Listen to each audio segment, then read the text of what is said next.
જય માતાજી મિત્રો, જય ચેરમાં, જય ગોગા મહારાજ। તો સ્વાગત છે તમારું મારા નવા બ્લોગ વિડીયોમાં। તો આપણે જોયું તો આગળના બ્લોગમાં તળાવ વિશે મેં તમને બતાવ્યું હતું કે તે તળાવમાંથી ધુમ્મસ નીકળતું હતું। તો આજે આપણે ફરી આવી ગયા છીએ, કારણ કે તે તળાવમાં પાણી આવ્યું છે ને તળાવ પૂરું થઈ ગયું છે। તો ચાલો હું તમને બતાવું કે તળાવ ભરાયા પછી કેવું દેખાય છે। તો ચાલો આપણે જઈએ।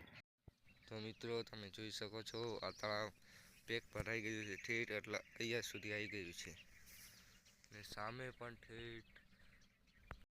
પણ છેક સુધી ભરાણું છે।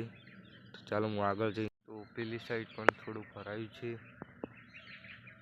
તમે જોઈ શકો છો। આગળના બ્લોગમાં અહીંયા થોડું પાણી હતું પણ અહીંયા આજ પેક થઈ ગયું છે, સામે સુધી ભરાઈ ગયું છે।